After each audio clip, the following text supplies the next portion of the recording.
सरस्वती नमस्तुभ्यं वरदे कामरूपिणि विद्यारंभं करिष्यामि सिद्धिर्भवतु मे सदा.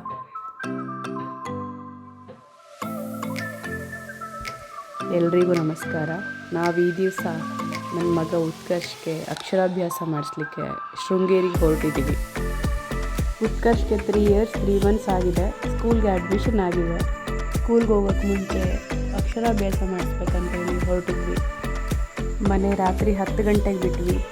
ತುಂಬ ಮಳೆ ವಾತಾವರಣ ಇದ್ದಿದ್ದ ಕಾರಣದಿಂದ ಕಾರ್ ತೊಗೊಂಡಿರಲಿಲ್ಲ. SRS ಟ್ರಾವೆಲ್ಸಲ್ಲಿ ಸ್ಲೀಪರ್ ಕೋಚ್ ಬುಕ್ ಮಾಡ್ಕೊಂಡು ಹೊರಟಿದ್ವಿ. ಯೂಶ್ವಲಿ ನಾವು ಲಾಂಗ್ ಡ್ರೈವ್ಸ್ ಎಲ್ಲ ಇದ್ದರೆ ಕಾರ್ ಪ್ರಿಫರ್ ಮಾಡ್ತೀವಿ. ಬಟ್ ಉತ್ಕರ್ಷ್ ಸೇಫ್ಟಿ ವೈಸ್ ಯೋಚನೆ ಮಾಡಿದಾಗ ಈ ಸರಿ ಸ್ಲೀಪರ್ ಕೋಚ್ನೇ ಪ್ರಿಫರ್ ಮಾಡಿದ್ವಿ.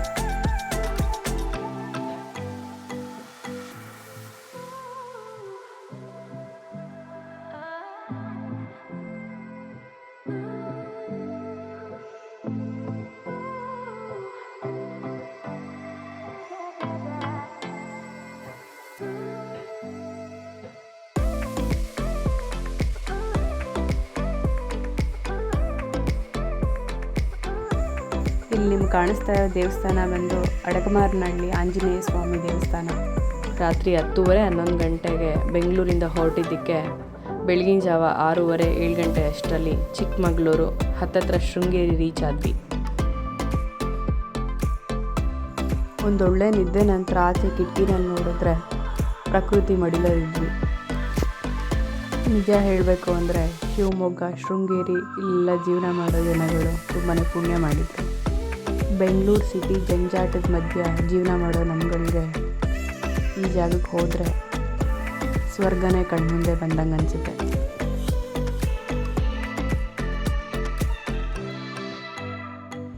ಶೃಂಗೇರಿ ರೀಚ್ ಆಗಿ ಶ್ರೀಪೂರ್ಣ ಲಾಡ್ಜ್ ಅನ್ನೋ ಹೋಟೆಲ್ಗೆ ಚೆಕ್-ಇನ್ ಆದ್ವಿ.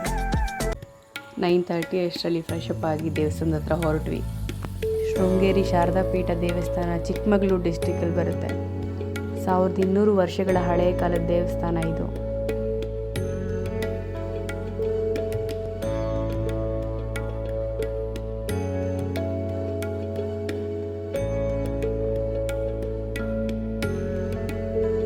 ಇಲ್ಲಿ ಕಾಣ್ತಾ ಇರೋ ದೇವಸ್ಥಾನ ಬಂದು ತೋರಣ ಗಣಪತಿ ದೇವಸ್ಥಾನ ಅಂತ ಹೇಳಿ.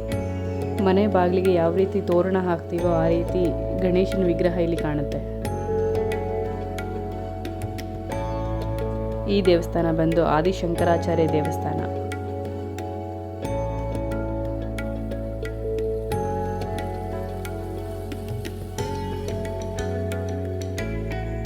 ಎಲ್ಲ ಕಡೆ ಫೋಟೋ ತೆಗಿಬಾರ್ದು, ವಿಡಿಯೋಗ್ರಫಿ ಮಾಡಬಾರ್ದು ಅಂತ ಬೋರ್ಡ್ಸ್ ಹಾಕಿದ್ರು. ಆದಷ್ಟು ಅವಾಯ್ಡ್ ಮಾಡಿದ್ದೀನಿ.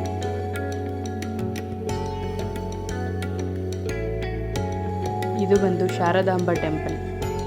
ಶೃಂಗೇರಿ ಶಾರದಾಂಬ ದರ್ಶನ ಮಾಡಿ ಅಲ್ಲಿಂದ ಅಕ್ಷರಾಭ್ಯಾಸಕ್ಕೆ ರೆಸಿಪ್ಟ್ ತೊಗೊಂಡು ಹೊರಟ್ವಿ. ಇಲ್ಲಿ ಅಕ್ಷರಾಭ್ಯಾಸನ ಬ್ಯಾಚ್ ವೈಸ್ ಮಾಡ್ತಾರೆ. ನಾವು ಹೋಗಿದ್ದ ದಿವಸ ತುಂಬ ಜನ ಇದ್ದರು.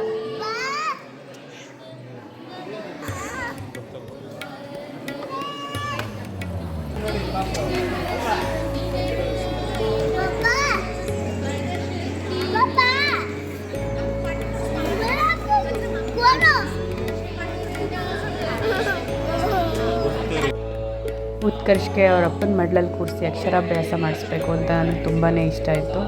ಸೊ ಅವ್ರ ಕೈಗೆ ಕೊಟ್ಟಿದ್ದೆ. ಅಕ್ಷರಾಭ್ಯಾಸದ ರೆಸಿಪ್ಟ್ ಬಂದು 500 ರೂಪೀಸ್. ಆ ರೆಸಿಪ್ಟನ್ನ ನಾವು ಅವರಿಗೆ ಕೊಟ್ಟರೆ ಒಂದು ತಟ್ಟೆ ತುಂಬ ಅಕ್ಕಿ ಮತ್ತು ಒಂದು ಅರಿಶಿಣದ ಕೊಂಬು ಕೊಡ್ತಾರೆ. ನಮ್ಮ ಮುಂದೆ ಒಂದು ಬೋರ್ಡ್ ಇರುತ್ತೆ. ಆ ಬೋರ್ಡಲ್ಲಿ ಶ್ರೀ ಗುರುಭ್ಯೋ ನಮಃ, ಶ್ರೀ ಗಣೇಶಾಯ ನಮಃ, ಶ್ರೀ ಶಾರದೆ ನಮಃ, ಶ್ರೀ ಸರಸ್ವತಿ ನಮಃ ಅಂತ ಒಂದು 4 ಫ್ರೈಸಸ್ ಬರೆದಿರ್ತಾರೆ. ಆ ಫ್ರೈಸಸ್ನೆಲ್ಲ ಅಕ್ಕಿ ಮೇಲೆ ಬರ್ಸೋಕ್ಕೆ ಹೇಳ್ತಾರೆ. ಅದಾಗಿದ ಮೇಲೆ ನಮ್ಮ ಮನೆ ದೇವರು ಯಾವಿರುತ್ತೆ ಅದನ್ನು ಬರ್ಸೋಕ್ಕೆ ಹೇಳ್ತಾರೆ. ನಮ್ಮ ಮನೆ ದೇವರು ಮಾಗಡಿ ರಂಗನಾಥ ಸ್ವಾಮಿ ಆಗಿರೋದ್ರಿಂದ ನಾವು ರಂಗ ಅಂತ ಬರ್ಸಿದ್ವಿ. ಉತ್ಕರ್ಷ್ಗೆ ನಾವು ಇಟ್ಟಿರೋ ದೇವ್ರ ಹೆಸರು ಕೂಡ ರಂಗ.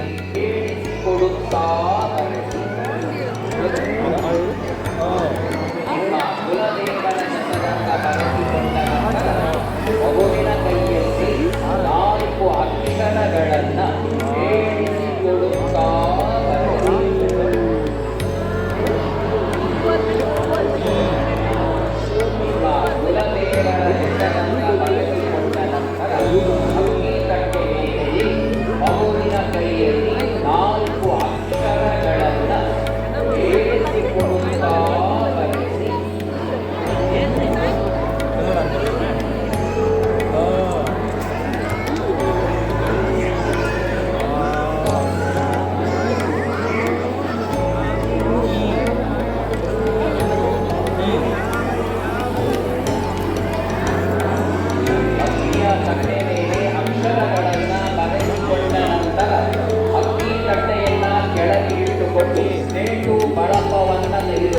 ಅಕ್ಕಿಯಲ್ಲಿ ಎಲ್ಲ ಬರೆಸಿದ ಮೇಲೆ ಅವರೇ ಒಂದು ಸ್ಲೇಟ್ ಮತ್ತು ಚಾಕ್ ಪೀಸ್ ಕೊಟ್ಟಿರ್ತಾರೆ. ಅದರಲ್ಲಿ ಮತ್ತೆ ಎಲ್ಲ ಫೇಸಸ್ ಮತ್ತು ರಿಪೀಟ್ ಮಾಡೋಕ್ಕೆ ಹೇಳ್ತಾರೆ. ಹೇಳ್ಕೊಡಿ ಅವನಿಗೆ.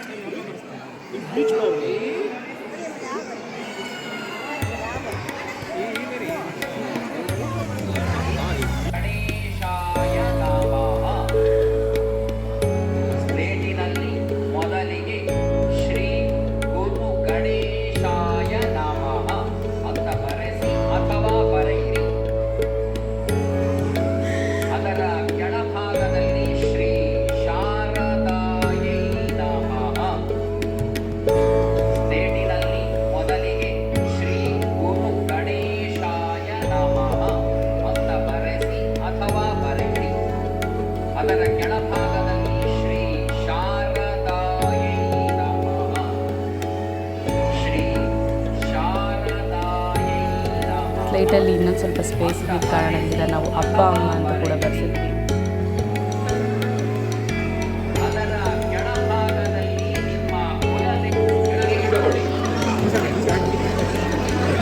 ಅಕ್ಷರಾಭ್ಯಾಸ ಮಾಡ್ತಾ ಮಾಡ್ತಾ ಅಕ್ಷರಾಭ್ಯಾಸದ ಮಹತ್ವ ಕೂಡ ತಿಳಿಸ್ಕೊಡ್ತಾರೆ.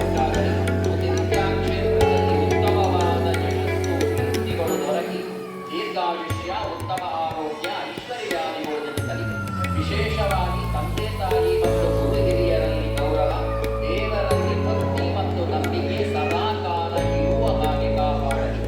ನಿಮ್ಮ ಮಗುವಿನ ಬಗ್ಗೆ ನಿಮ್ಮ ಮನಸ್ಸಂಕಲ್ಪಗಳು ಸಿದ್ಧಿಸಲಿ. ನಿಮ್ಮ ಮಗು ನಿಮ್ಮ ಕುಟುಂಬಕ್ಕೆ ಮತ್ತು ಸಮಾಜಕ್ಕೆ ಮಾದರಿಯಾಗಿರಲಿ ಎಂಬುದಾಗಿ ಅಮ್ಮನವರಲ್ಲಿ ನಿಮ್ಮ ಮಗುವಿನ ಬಗ್ಗೆ ಮನಪೂರ್ವಕವಾಗಿ ಪ್ರಾರ್ಥಿಸಿಕೊಂಡು ನಮಸ್ಕಾರವನ್ನು ಮಾಡಿಕೊಳ್ಳಿ. ಅಕ್ಷರಾಭ್ಯಾಸ ಮುಗಿಸ್ಕೊಂಡು ಉತ್ಕರ್ಷ್ ಫೇವ್ರೆಟ್ ಆನೆ ನೋಡಕ್ಕೆ ಹೋದ್ವಿ. ಶೃಂಗೇರಿ ಶಾರದಾ ಮಠ ಕೂಡ ತುಂಬ ಪ್ರಶಾಂತವಾದ ಜಾಗ. ತುಂಬ ಬಿಸಿಲಿದ್ದ ಕಾರಣದಿಂದ ಉತ್ಕರ್ಷ್ ವೈಟ್ ಪೇಂಟ್ ಮೇಲೆ ನಡ್ಕೊಂಡು ಹೋಗ್ತಿದ್ದ. ದೇವಸ್ಥಾನದ ಗೋಪುರ ಕೂಡ ಇನ್ನು ಸ್ವಲ್ಪ ಇಂಪ್ರೂವ್ಮೆಂಟ್ ಮಾಡ್ತಿದ್ದಾರೆ. ಇಲ್ಲಿ ಅಕ್ಷರಾಭ್ಯಾಸಕ್ಕೆ ಬಂದಿರೋ ಪುಟ್ಟ ಪುಟ್ಟ ಮಕ್ಕಳು ನೋಡೋಕ್ಕೆ ಒಂದು ಖುಷಿ ಅನಿಸುತ್ತೆ. ಅಲ್ಲಿಂದ ತುಂಬ ಹಸುವಾಗಿದ್ದ ಕಾರಣದಿಂದ ಮಾರುತಿ ಟಿಫನ್ ಸೆಂಟರ್ ಅಂತ ಒಂದು ಬ್ರಾಹ್ಮಿನ್ ಹೋಟೆಲ್ಗೆ ನಮಗೆ ಅಥೆಂಟಿಕ್ ಬ್ರಾಹ್ಮಿನ್ ಸ್ಟೈಲ್ ಫುಡ್ ಅಂದರೆ ಇಷ್ಟ ಆಗುತ್ತೆ. ಈ ಹೋಟೆಲ್ನ ನಾವು ಶೃಂಗೇರಿಗೆ ಹೋಗೋಕ್ಕೆ ಮುಂಚೆ ಯೂಟ್ಯೂಬಲ್ಲಿ ಒಂದು ಸರಿ ನೋಡಿದ್ವಿ. ಬ್ರೇಕ್ಫಾಸ್ಟ್ ತುಂಬಾ ಚೆನ್ನಾಗಿತ್ತು.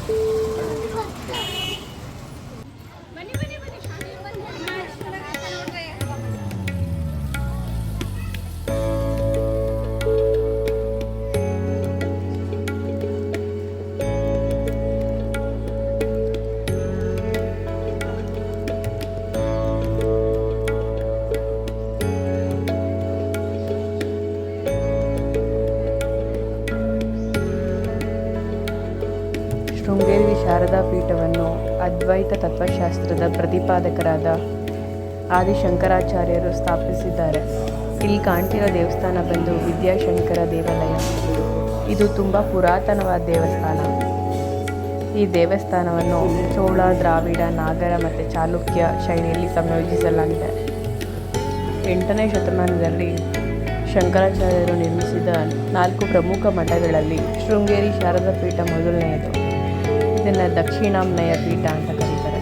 ಈ ಮಠ ಪ್ರಮುಖವಾಗಿ ಯಜುರ್ವೇದದ ಉಸ್ತುವಾರಿಯನ್ನು ಹೊಂದಿದೆ.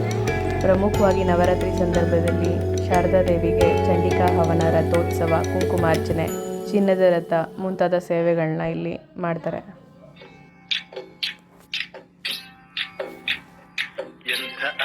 ಎಂಥ ಚಂದ ಶಾರದಮ್ಮ ನೀನು, ಎಂಥ ಅಂದ ಎಂಥ ಚಂದ ಶಾರದಮ್ಮ. ಕಲ್ಲಿನಿಂದ ಕಟ್ಟಿರೋ ಚಿಕ್ಕ ಚಿಕ್ಕ ದೇವಸ್ಥಾನಗಳು ಕೂಡ ಇಲ್ಲಿದೆ. ನಿನ್ನ ನೋಡಲೆರಡು ಕಣ್ಣು ನನಗೆ ಸಾಲದಮ್ಮ. ಎಂಥ ಅಂದ ಎಂಥ ಚಂದ ದೇವರ ದರ್ಶನ ಮುಗಿಸಿ ಉತ್ಕರ್ಷಕ್ಕೆ ಮೀನುಗಳು ತೋರಿಸೋಣ ಅಂತ ಹೇಳಿ ತುಂಗಾ ನದಿ ತೀರಕ್ಕೆ ಹೋದ್ವಿ. ಮೀನುಗಳಿಗೆ ಹಾಕಕ್ಕೆ ಅಂತ ಹೇಳಿ ಕೈಯಲ್ಲಿ ಕಡಲೆಪುರಿ ಮತ್ತು ರಸ್ ಬಿಸ್ಕೆಟ್ ಎತ್ಕೊಂಡು ಹೋಗಿದ್ವಿ. ಕಾಲು ಸುಡುವಷ್ಟು ಬಿಸಿಲಿತ್ತು.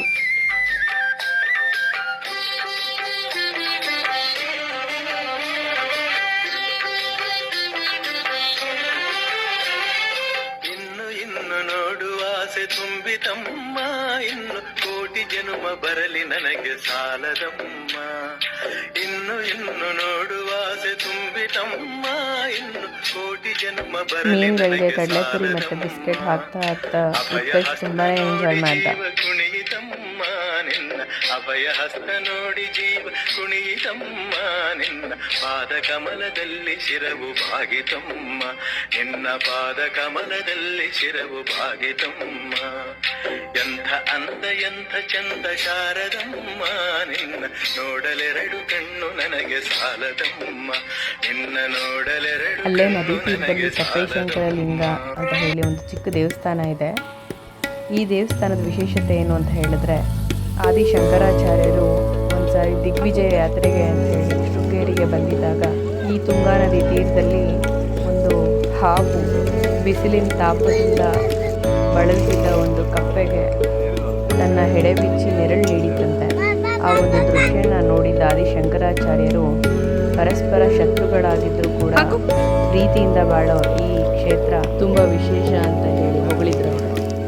ಶ್ರೀ ಶಾರದಾಂಬೆನ ಒಂದ್ಸರಿ ನೋಡಿ ಸಮಾಧಾನ ಆಗಲಿಲ್ಲ, ಇನ್ನೊಂದ್ಸರಿ ದರ್ಶನ ಮಾಡೋಣ ಅಂತ ದೇವಸ್ಥಾನಕ್ಕೆ ಹೋದ್ವಿ. ಅಲ್ಲಿಂದ ಮಧ್ಯಾಹ್ನ ಊಟಕ್ಕೆ ಅಂತ ಹೇಳಿ ಅನ್ನದಾಸೋಹಕ್ಕೆ ಹೋದ್ವಿ.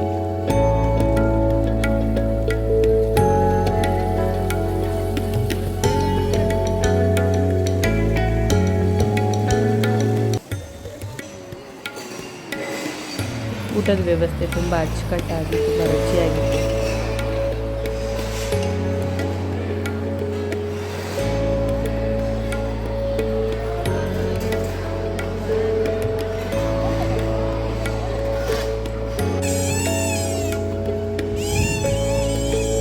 ಅಲ್ಲಿಂದ ನಾವು ಉಳ್ಕೊಂಡಿದ್ದು ಹೋಟೆಲ್ಗೆ ಹೋದ್ವಿ.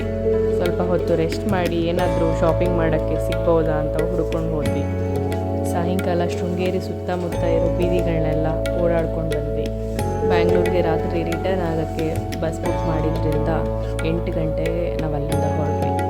ಈ ಚಿಕ್ಕ ಟ್ರಾವೆಲ್ ಲಾಗ್ ನಿಮಗೆ ಇಷ್ಟ ಆಗಿದೆ ಅಂದ್ಕೊತೀನಿ.